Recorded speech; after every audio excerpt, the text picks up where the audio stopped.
जय धर्मेश, जय सेवा, जय मल्हार, जय भीम, जय ज्योती। आज भारतातील सर्व व महाराष्ट्र राज्यातील सर्व बहुजनांना दिवाळीच्या हार्दिक शुभेच्छा। इडापिडा टळो आणि बडीचं राज्य येवो अशी आपण अपेक्षा करू। आणि आज आपण काही गोष्टीवर थोडक्यात विश्लेषण करण्याचा प्रयत्न करू।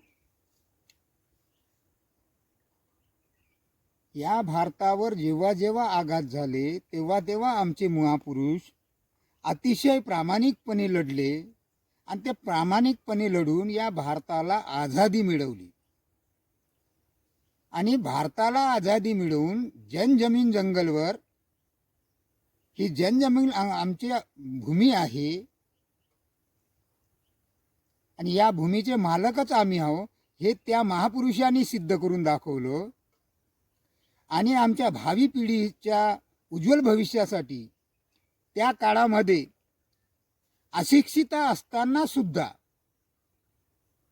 आमच्या पिढीचा विचार करून ते लढून त्यांनी आमच्यासाठी भरपूर काही इथं आम्हाला मार्ग उपलब्ध करून दिले। त्याच पर्वावर जेव्हा भारत स्वातंत्र्य झालं आणि त्यानंतर संविधानिक मार्गाने आम्हाला जे न्याय देण्याचा जो प्रयत्न केला ते असे डॉक्टर भीमराव आंबेडकर भारतातील संपूर्ण संसाधनावर देशातील सगळ्या लोकांचा हक्क असला पाहिजे असं त्यांना वाटलं होतं। म्हणून त्यांनी संविधानाच्या रूपानं आम्हा सर्व या भारतातील या सर्व राज्यातील नवतरुणांना म्हणा, महिलांना म्हणा, पुरुषांना म्हणा, विधवांना म्हणा, अशा सर्व पुरुष अस्पृश्य लोकांना सर्वांना त्यांनी न्याय दिला। त्यांना माहीत होतं काय हे नमूद का करावं लागेल याच्यात, तर त्यांना माहीत होतं की या गोरे इंग्रज ज्याला तर आमच्या जनजमीन जंगलच्या लोकांनी पळवलं, परंतु हे जनजमीन जंगलचे लोक जे आक्रमक होऊन या गोरे इंग्रजाला पळवले, परंतु आज जे हे सत्ता स्थापन करणार आहे हे जे स्वार्थी लोक आहे, हे जे स्वतःचं नाव पुढे करून जे प्रख्यात येण्याचा प्रयत्न केलेला हे जे लोक आहे, हे लोक जेव्हा राजसत्तेत येईल त्यावेळेस आमच्या या बहुजन लोकांना, अशिक्षित लोकांना कुठेतरी न्याय देणार नाही हे त्यांच्या लक्षात आलं असेल। आणि म्हणून त्यांनी 340 कलम हे ओबीसी साठी नमूद केली आणि त्याच्यामध्ये त्या ओबीसीचा हक्क अधिकार त्या ओबीसी बांधवांना सगळ्यांना दिला। कारण तर तेव्हा जाती जातीत आम्हाला विखुरल्या गेलो होतो। दैनंदिन अशा अवस्थेमध्ये आम्ही ते भारताला स्वातंत्र्य आमच्या जनजमीन जंगलच्या लोकांनी, ज्या वीर बुधू भगतनी, या जत्रा भगतनी ज्या लढा उभा केला सुरुवातीला, त्या वीर बुधू भगतची सर्व महापुरुषांनी प्रेरणा घेऊन या भारताला स्वातंत्र्य मिळालं। आणि ते स्वातंत्र्य मिळाल्याच्या नंतर त्या स्वातंत्र्याच्या माध्यमातून, संविधानाच्या माध्यमातून आमचे जे हक अधिकार आहे हे आम्हाला मिळत राहिले पाहिजे किंवा मिळाले पाहिजे। आणि त्या हक अधिकारावर कोणत्याही या ज्या स्वार्थी लोकांनी कब्जा करू नये। आणि आम्ही ते बार बार त्यांना लक्षात आणून देऊ का, एक बघा लिहून ठेवलं। म्हणून आमच्या बहुजनाच्या महानायकानं डॉक्टर बाबासाहेब आंबेडकरांनी ते 340 कलम मध्ये ओबीसी साठी लिहून ठेवलं। कारण तर तेव्हा जाती भरपूर असल्यामुळे त्या 4 कॅटेगरीमध्ये विभागल्या, SC ST ओबीसी मायनॉरिटी आणि अदरमध्ये।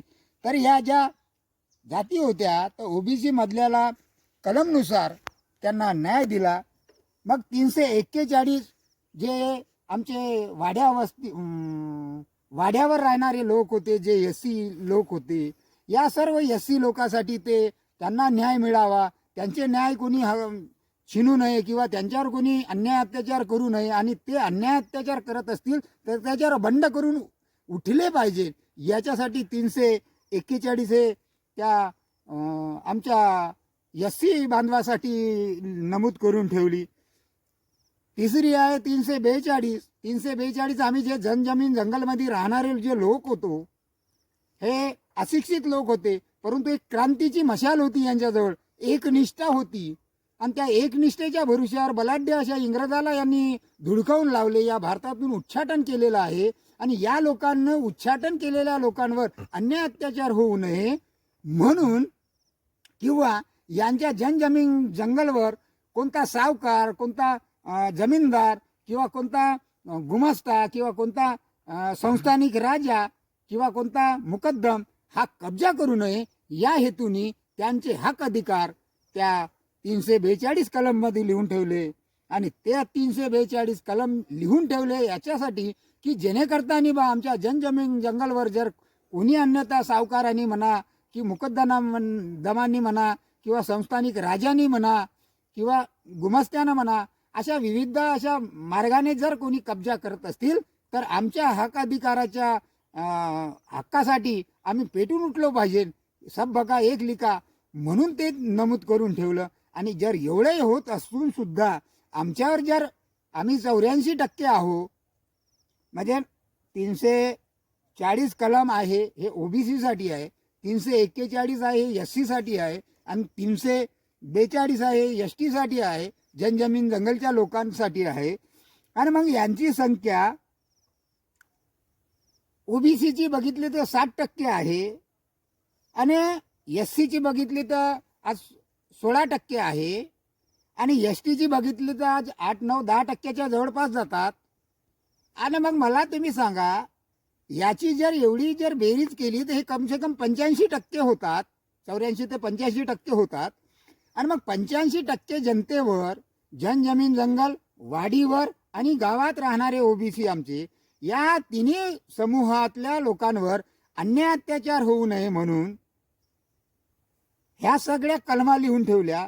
आणि त्या कलमाच्या माध्यमातून तरी पण आमच्यावर जर अन्याय अत्याचार होत असतील तर आमच्या नमूद केलेल्या कलमानुसार आम्ही हक्काधिकारासाठी पेटून उठलो पाहिजे, याच्यासाठी ह्या सर्व प्रक्रिया आहे. परंतु आज 75 वर्षे झाली आपण बघत आहो, कारण अन्याय अत्याचार फक्त आमच्यावरच होतात, कारण अन्याय अत्याचार करणारा समूह हा बलाढ्य आहे. तरी पण आम्ही एवढ्या मोठ्या बलाढ्य अशा इंग्रजाला नाही घाबरले, त्याला साथ देणाऱ्या संस्थानिक राजेला नाही घाबरले, त्यांच्या सैन्याला नाही घाबरले, त्या मुकद्दमाला नाही घाबरले, त्या गुमास्त्याला नाही घाबरले, त्या सावकाराला नाही घाबरले, त्या जमीनदाराला नाही घाबरले. आणि मग या अशा असल्या प्रस्थापित लोकाला, ज्या प्रतिनिधी लोकप्रतिनिधी आम्ही आमच्या निर्वांचित क्षेत्रातून ज्याला आमच्या मताधिकाऱ्याने पाठवतो, याला आम्ही का घाबरायचं, याला आम्ही का घाबरायचं? म्हणून आता कुठेतरी हे थांबलं पाहिजे. म्हणून बाबासाहेबांनी म्हटलं होतं का शिक्षण हे वाघिणीचं दूध आहे, आणि जो पिईल तो गुरगुरल्याशिवाय राहणार नाही, असं जे त्यांचं वाक्य होतं. पण आज रोजी याच्या उलट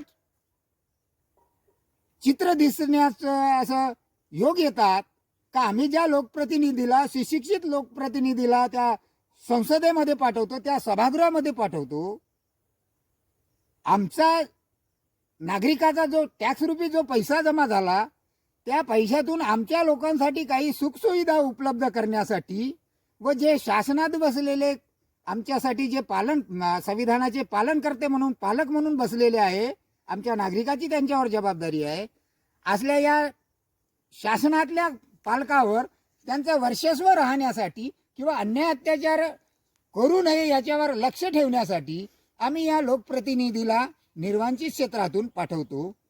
परंतु क्षण हे वाघिणीचं दूध आहे, हे गोष्ट जितकी खरी आहे तितकंच खरं आहे का तो शिक्षण हे वाघिणीचं दूध आहे, परंतु पिणारा सुद्धा वाघच हवा. जर पिणारा जर वाघ असेल तरच तो गुरगुरल्याशिवाय राहणार नाही.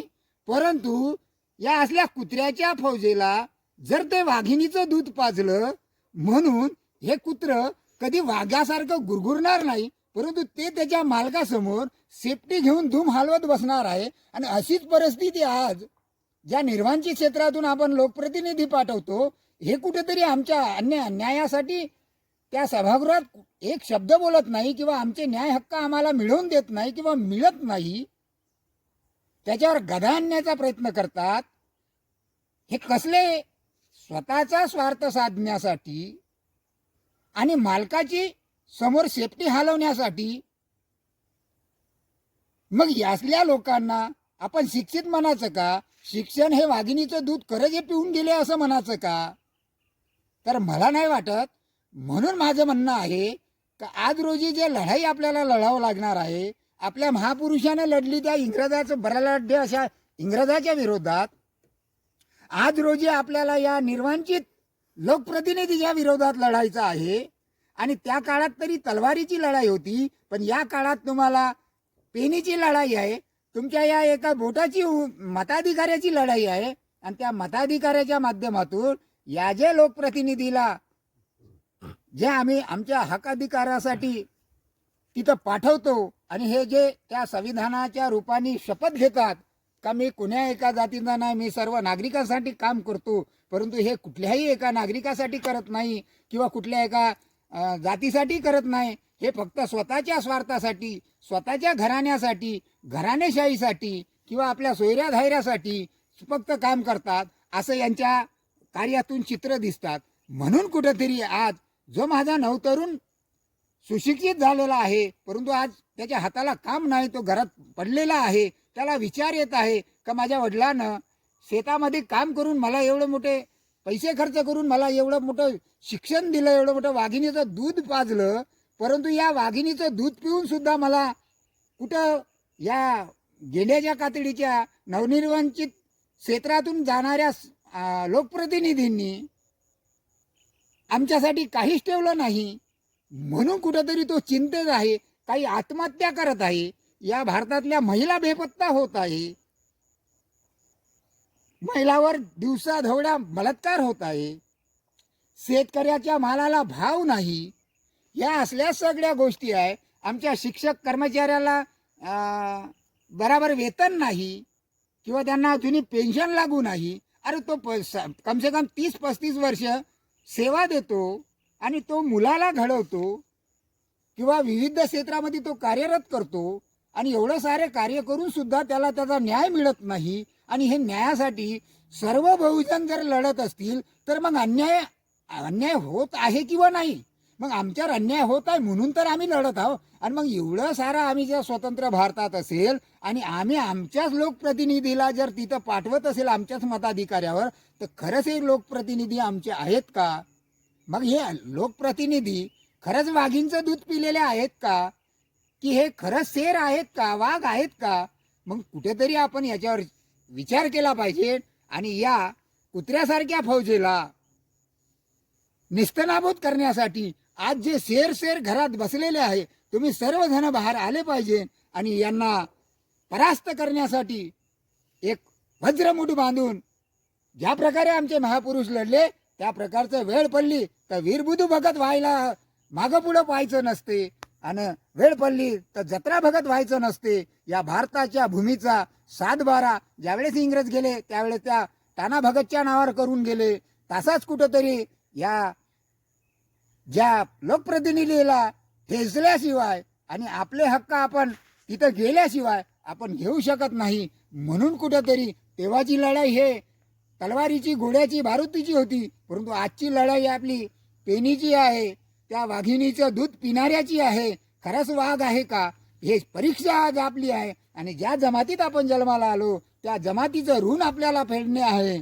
त्या जमातीला काहीतरी देऊन जायचं आहे. नाही तर जन्माला न मरणार आहो, मधात काय हे जरा नाही कळलं दुसरा येईल बांधून नेईल, हे जरा नाही कळलं, नाही तर नाही कळलं तर आपण तर दुसरा कोणी येईन आपल्याला बांधून घेऊन जाईल आणि पेटून जाईल. अशी परिस्थिती जर आपली होत असतील आणि आपल्यावर अन्याय अत्याचार होत असतील आणि या 340, 341, 342 कलमानुसार जर आम्हाला न्याय दिला असतील आणि मग न्याय देऊन सुद्धा आमच्यावर अन्याय होत असतील आणि आम्ही जर वाघासारखे वाघिणीचं दूध पिऊन बसले असेल आणि त्या वाघिणीचं दूध पिऊन जर आम्ही गुरगुर करण्यासाठी बाहेर येत नसतील तर मग आपण बी खरंच वाघिणीचं दूध पिलो का आणि आपण खरंच वाघाचे पिल्ले आहोत का? म्हणून कुठेतरी आज तुमची बी सर्वांची परीक्षा आहे आणि तुम्ही सर्वांना एकत्र येऊन लवकरात लवकर या सरकारला वेळीच धारेवर धरून या सरकारला म्हणण्यापेक्षा त्या लोकप्रतिनिधीला जिसकी जितनी संख्या भारी उसकी उतनी भागीदारी या तत्वावर आपण सर्व आपले बहुजनाला न्याय देऊन या देशाला जम्बूद्वीप भारत असं बनवू शकतो. त्या काळामध्ये मौर्याच्या काळामध्ये सम्राट अशोकाचा जो भारतातला जे उत्पन्न होतं जो व्यापार होता सर्व जगावर चालू होता तेच राज्य आपण आणू शकतो. इळा पिळा टोळो बडीचं राज्य येऊ. दिवाळीच्या माध्यमातून तुम्हाला सर्वांना पुन्हा शुभेच्छा देतो. तुम्ही एकत्र यावे अशीच तुमच्याकडून आशा आणि अपेक्षा करतो.